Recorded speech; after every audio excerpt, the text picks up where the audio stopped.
There are actually some rumors going around that he wasn't going to show up tonight. He could say he wanted to keep us in suspense. We considered having a Donald Trump cutout on the dais, but if we wanted someone still lifeless, we could ask Charlie Rose to speak again.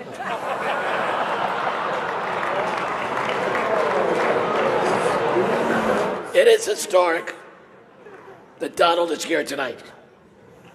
That's right, for the first time, the Catholic Church is not the largest tax-exempt landowner here tonight.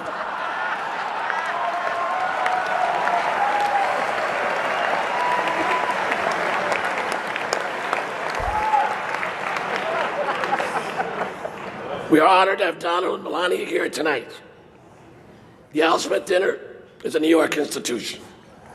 The Donald, a kid from Queens, with a big heart and a big mouth, was without question a New York institution. Donald, the microphone is yours, and it's working.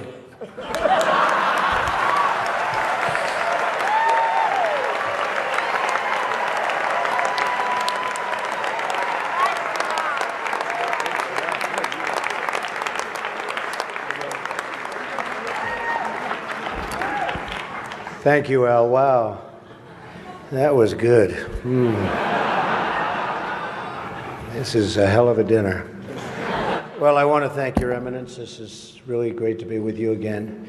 We love it. Governor Cuomo, our great senators. Hi, Chuck.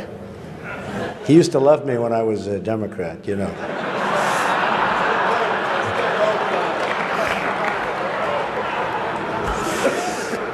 Mayor de Blasio, wherever you are. Where is Mayor de Blasio? Huh? Hello, Mayor. Come on. See, in the old days, I would have known him very well, but I haven't been doing so much of the real estate anymore. And I want to thank Al and Nan Smith. Just a fantastic job you do with the dinner, and congratulations on a record. Over $6 million, right? Is their record. And a special hello to all of you in this room who have known and loved me for many, many years. It's true. The politicians. They've had me to their homes. They've introduced me to their children. I've become their best friends in many instances. They've asked for my endorsement, and they always wanted my money. And even called me really a dear, dear friend. But then, suddenly, decided when I ran for president as a Republican that I've always been a no-good, rotten, disgusting scoundrel. And they totally forgot about me. But that's okay. You know, they say when you do this kind of an event, you always start out with a self-deprecating joke. Some people think this would be tough for me, but the truth is, true.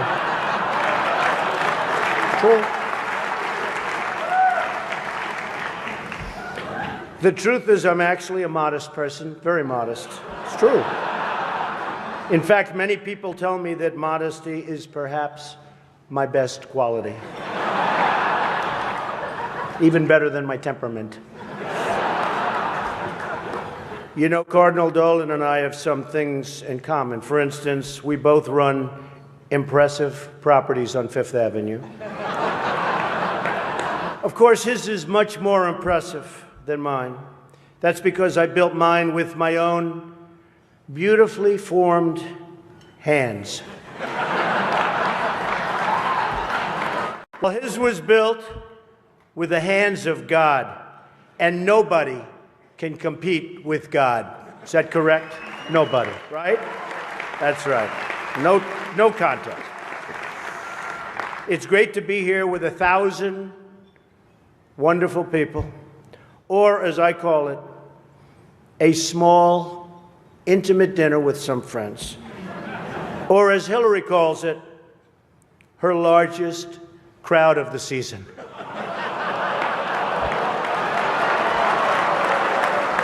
This stuff. This is corny stuff. I do recognize that I come into this event with a little bit of an advantage. I know that so many of you in the Archdiocese already have a place in your heart for a guy who started out as a carpenter working for his father. I was a carpenter working for my father.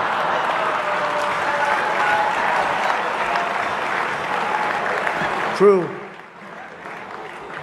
Not for a long period of time, but I was for about 3 weeks. What's great about the Al Smith dinner is that even in the rough and tumble world of a really, really hard-fought campaign. In fact, I don't know if you know Hillary, but last night they said that was the most vicious debate in the history of politics, presidential debate, the most vicious. And I don't know, are we supposed to be proud of that, or are we supposed to be unhappy? But they did say that, and I'm trying to think back to Lincoln. I don't think they can really compete with that. But the candidates have some lighthearted moments together, which is true. I have no doubt that Hillary is going to laugh quite a bit tonight, sometimes even at an appropriate moment. It's true.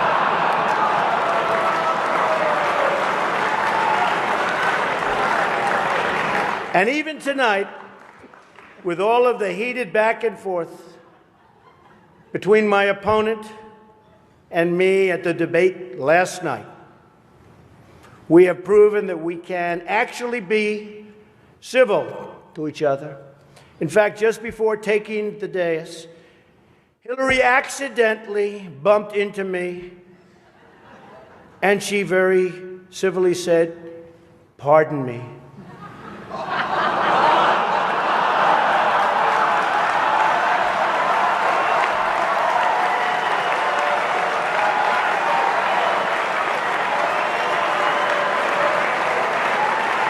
And I very politely replied, "Let me talk to you about that after I get into office."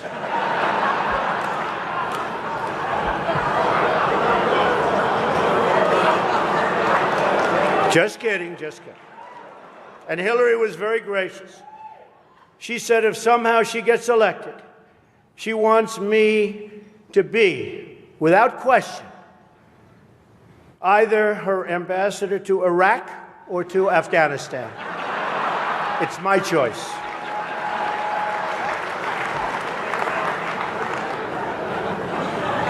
But one of the things I noticed tonight, and I've known Hillary for a long time, is this is the first time ever, that Hillary is sitting down and speaking to major corporate leaders and not getting paid for it. It's true. It's true. It's true.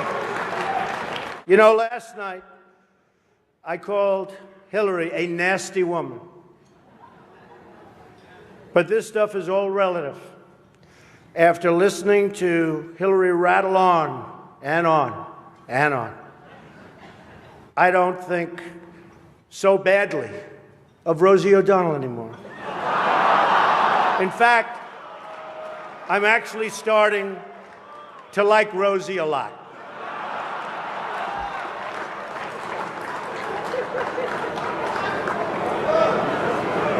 These events give not only the candidates a chance to be with each other in a very social setting, it also allows the candidates the opportunity to meet the other candidates' team. Good team. I know Hillary met my campaign manager, and I got the chance to meet the people who are working so hard to get her elected. There they are, the heads of NBC, CNN, CBS, ABC. There's the New York Times right over there, and the Washington Post. They're working overtime. True. True.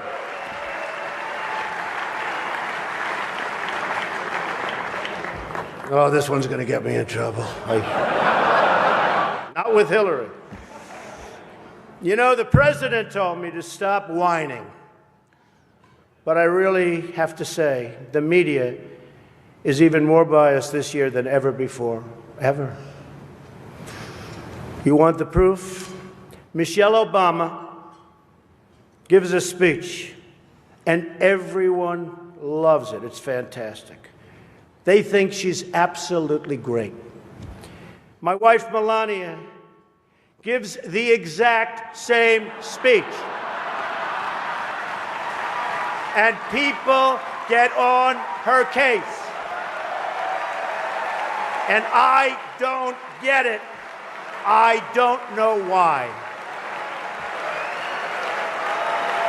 And it wasn't her fault. Stand up, Melania. Come on. She took a lot of abuse.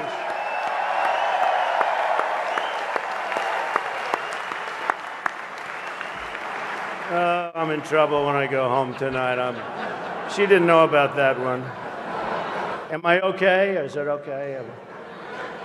Cardinal, please speak to her. I'd like to address an important religious matter, the issue of going to confession, or as Hillary calls it, the 4th of July weekend with FBI Director Comey. Now, I'm told Hillary went to confession before tonight's event. But the priest was having a hard time when he asked her about her sins, and she said she couldn't remember 39 times. Nah. Hillary is so corrupt. She got kicked off the Watergate Commission. How corrupt you have to be to get kicked off the Watergate Commission. Pretty corrupt. Hillary is and has been in politics since the 70s. What's her pitch? The economy is busted. The government's corrupt. Washington is failing. Vote for me. I've been working on these problems for 30 years. I can fix it, she says. I wasn't really sure if Hillary was going to be here tonight because I guess you didn't send her invitation by email. Or maybe you did, and she just found out about it through the wonder of WikiLeaks. We've learned so much from WikiLeaks. For example, Hillary believes that it's vital to deceive the people by having one public policy and a totally different policy in private. That's okay. I don't know who they're angry at, Hillary, you're right. For example, here she is tonight in public pretending not to hate Catholics.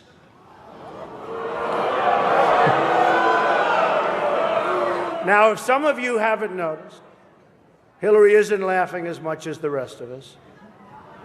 That's because she knows the jokes. And all of the jokes were given to her in advance of the dinner by Donna Brazil, which is, everyone knows, of course, Hillary's belief that it takes a village, which only makes sense, after all, in places like Haiti, where she's taken a number of them.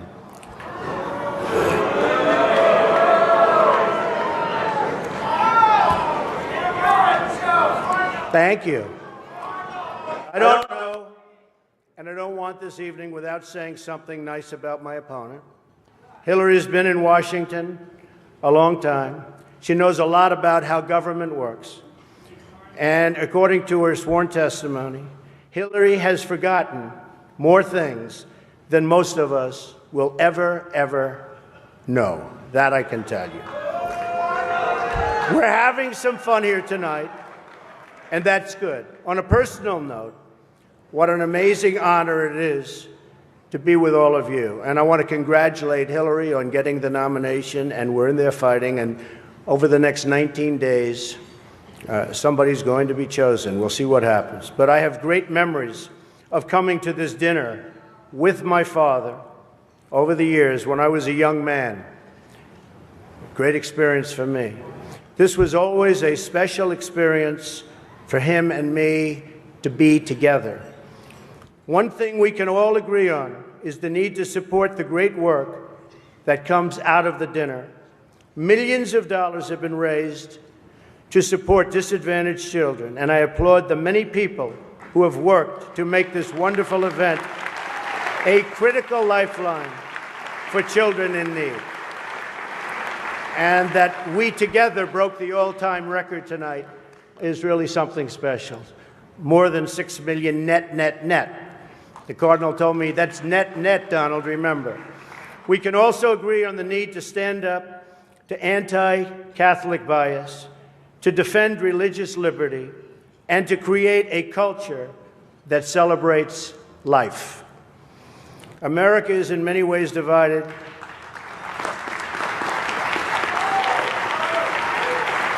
Thank you. America is in many ways divided like it's never been before. And the great religious leaders here tonight give us all an example that we can follow. We're living in a time and age that we never thought possible before. The vicious barbarism we'd read about in history books, but never thought we'd see it in our so-called modern-day world. Who would have thought we would be witnessing what we're witnessing today? We've got to be very strong, very, very smart, and we've got to come together, not only as a nation, but as a world community. Thank you very much. God bless you, and God bless America. Thank you. Thank you. Thank you very much. Thank you.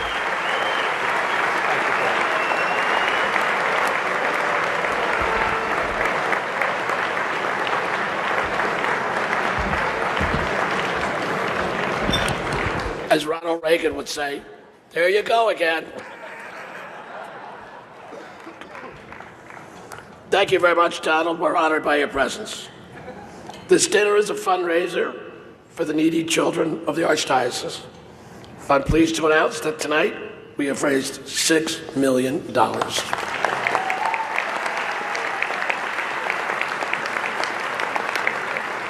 And let me put that in perspective for you. That will pay for nearly 5 minutes of our next speaker's speech. Hillary is a Democratic nominee for president, but it wasn't exactly a smooth ride she had hoped for. She endured a tough primary challenge from that young centrist upstart Bernie Sanders. She endured questions about her health. Madam Secretary, I can't believe all these people said it wasn't presidential to catch pneumonia. Just look at William Henry Harrison. And she said things that she later had to take back. For example, Hillary really didn't mean it when she called half of Donald's supporters a basket of deplorables. To be fair, Donald didn't really mean it when he said he'd release his tax returns either. Secretary Hilton's career in public service is admirable. She has devoted her entire life to working for the public service from Arkansas to Washington to New York.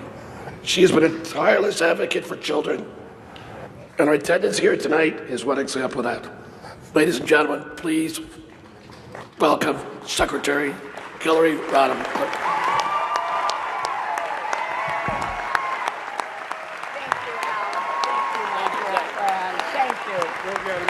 Thank you.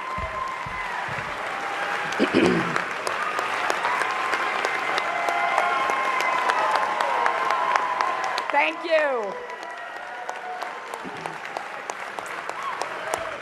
Your Eminence, Your Excellencies, members of the clergy, Alan Nance Smith, Donald and Melania, and all the distinguished guests.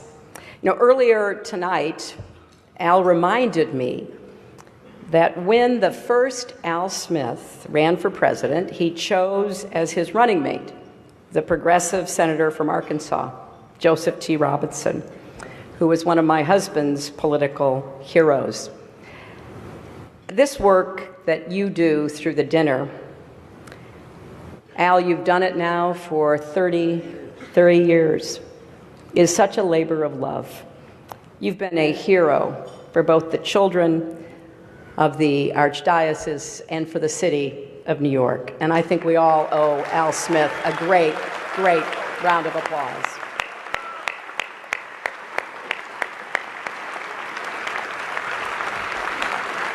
This is such a special event that I took a break from my rigorous nap schedule to be here. And as you've already heard, it's a treat for all of you too, because usually I charge a lot for speeches like this. But for me, it was kind of ironic thinking about a fiery populist, Al Smith. If he were here today and saw how much money we've raised for needy children, he'd be very proud.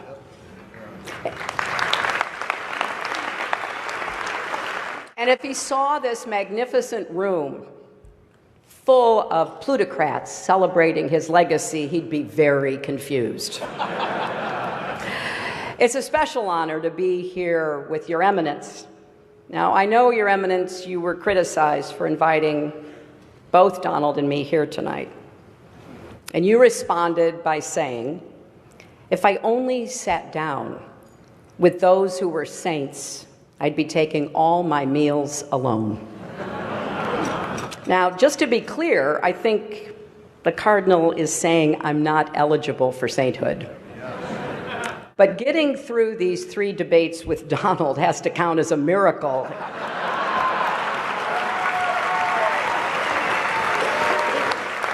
So I guess I'm up against the highest, hardest stained glass ceiling. But Your Eminence, you do deserve great credit for bringing together 2 people who've been at each other's throats. Mortal enemies, bitter foes. I've got to ask, how did you get the governor and mayor here together tonight?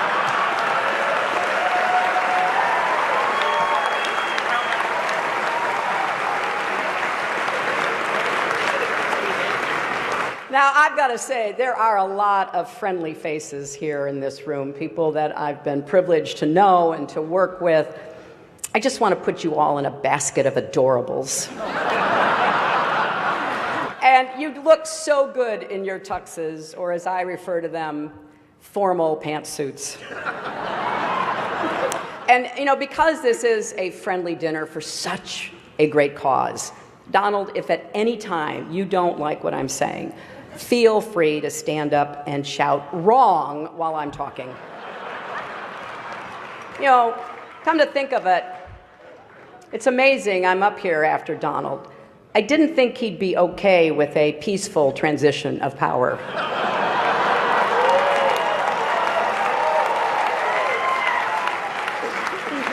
And Donald, after listening to your speech, I will also enjoy listening to Mike Pence deny that you ever gave it. I've had the privilege of being at the Al Smith dinners in years past, and I always enjoy it. But remember, if you're not happy with the way it comes out, it must be rigged. And it's always a special treat for me to be back in New York, a city that I love and which I think truly embodies the best of America. Don't you think? People look at the Statue of Liberty and they see a proud symbol of our history as a nation of immigrants, a beacon of hope for people around the world. Donald looks at the Statue of Liberty and sees a 4. Maybe a 5 if she loses the torch and tablet and changes her hair. You know, come to think of it, you know what would be a good number for a woman? 45. But I digress. Now, I'm going to try my best tonight. But I understand I am not known for my sense of humor. That's why it did take a village to write these jokes. People say, and I hear them, I know, they say, I'm boring compared to Donald. But I'm not boring at all. In fact, I'm the life of every party I attend, and I've been to 3. And when the parties get out of hand, as occasionally they do, it's important to have a responsible chaperone who can get everyone home safely. And that is why I picked Tim Kaine to be my vice president. Now, you notice there is no teleprompter here tonight, which is probably smart because maybe you saw Donald dismantle his prompter the other day. And I get that. They're hard to keep up with, and I'm sure it's even harder when you're translating from the original Russian.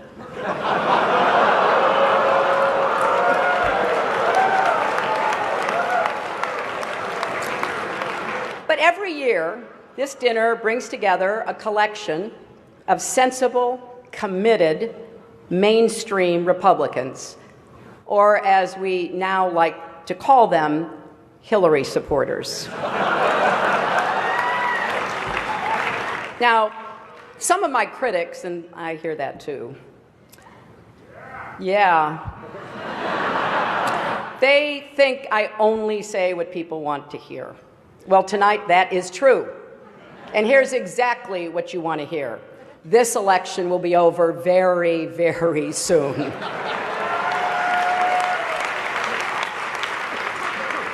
And look at this dais. We got Charlie Rose and Maria Bartiromo and Chris Matthews and Gayle King and Norah O'Donnell and Katie Couric. This counts as a press conference, right? It is great also to see Mayor Bloomberg here.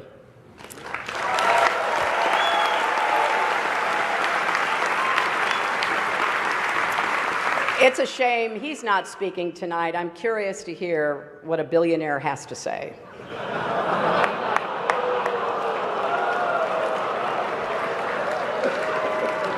And look else at the dais. We've got the Honorable Chuck Schumer, the Honorable Andrew Cuomo, the Honorable Mike Bloomberg, the Honorable Bill de Blasio, the Honorable David Dinkins, and so many other wonderful elected officials. And we have Rudy Giuliani. Now,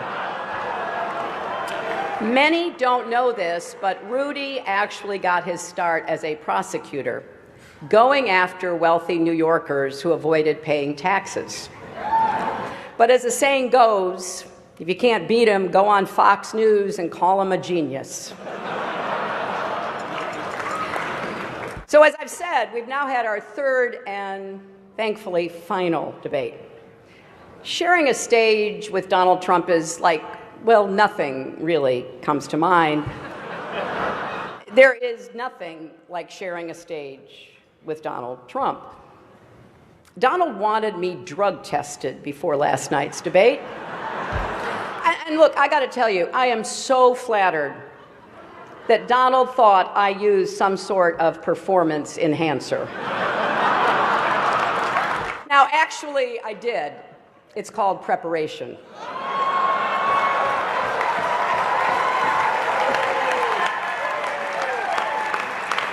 And looking back, I've had to listen to Donald for 3 full debates, and he says I don't have any stamina.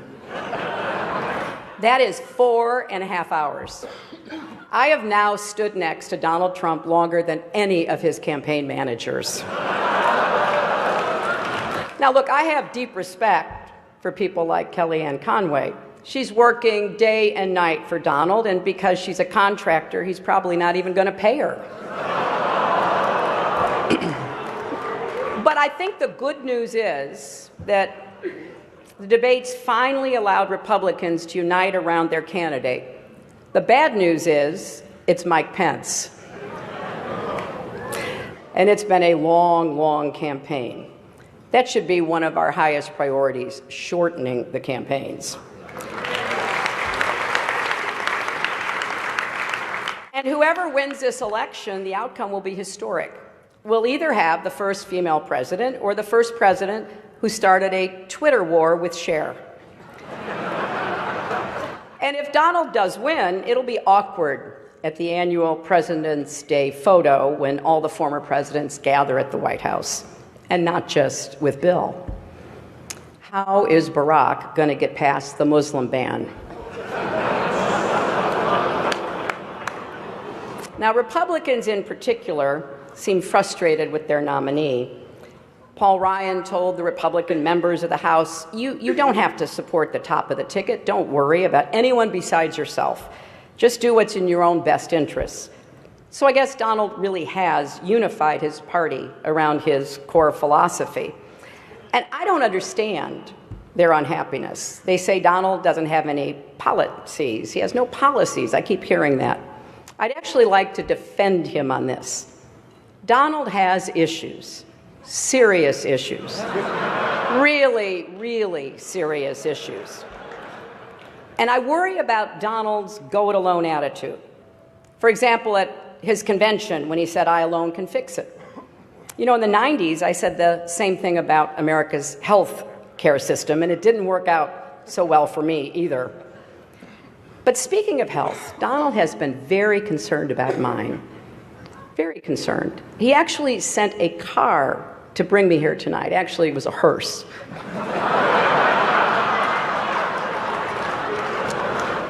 But I kind of want to just put the information out there so everybody can draw their own conclusions and you can judge our relative health. We've each released our medical records. My blood pressure is 100/70. His is unbelievably great. My cholesterol is 189. His is presidential. My heart rate is 72 beats per minute. His is the most beats ever, or the least beats ever, whichever sounds best. But Donald really is as healthy as a horse. You know, the one Vladimir Putin rides around on.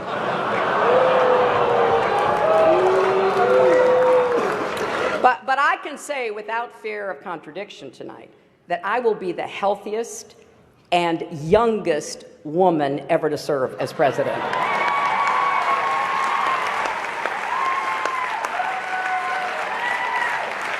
But this has really been a strange campaign. You saw it last night. You saw it again tonight. Donald has attacked me for a life in public service, and I didn't get that at first. I kind of get it now. As he told Howard Stern, he doesn't like it when women have been around for more than 35 years. But Donald, we have so much more in common than actually you may realize. For example, I've tried to inspire young people by showing them that with resilience and hard work, anything is possible, and you're doing the same. A third-grade teacher told me that one of her students refused to turn in his homework because it was under audit. And here's another similarity. The Republican National Committee isn't spending a dime to help either one of us. So tonight, let's embrace the spirit of the evening. Let's come together, remember what unites us, and just rip on Ted Cruz.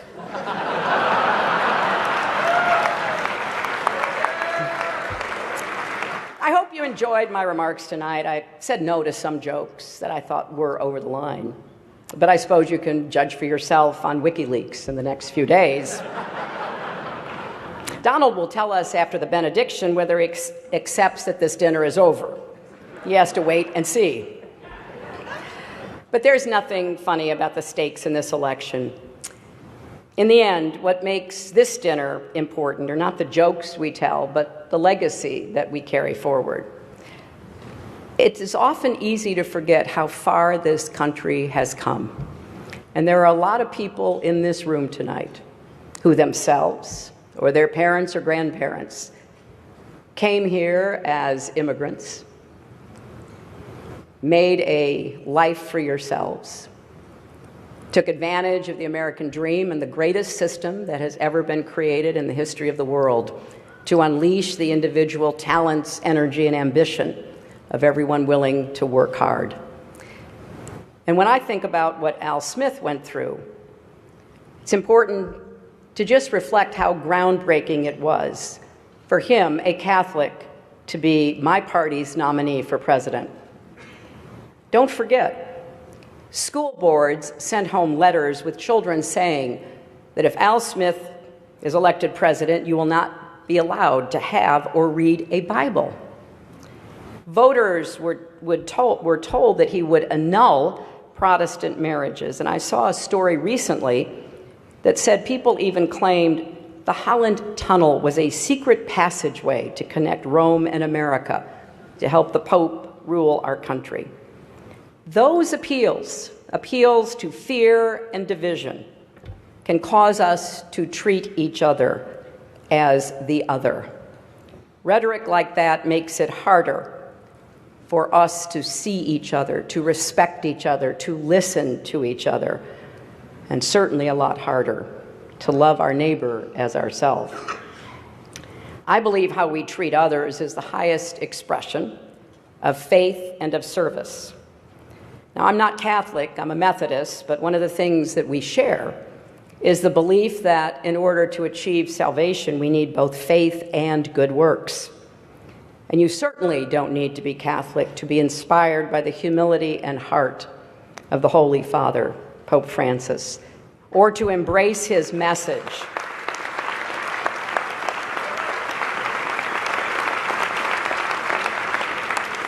His message about rejecting a mindset of hostility, his calls to reduce inequality, his warnings about climate change, his appeal that we build bridges, not walls. Now, as you may know, my running mate, Tim, is Catholic and went to Jesuit schools, and one of the things he and I have talked about is this idea from the Jesuits of the Magus, the more, the better. Well, we need to get better at finding ways to disagree on matters of policy while agreeing on questions of decency and civility. How we talk to each other, treat each other, respect each other. So I've taken this concept of Magus to heart in this campaign as best as one can in the daily heat, the back and forth of a presidential campaign, to ask how we can do more for each other and better for each other. Because I believe that for each of us, our greatest monument on this earth won't be what we build, but the lives we touch. And that is ultimately what this dinner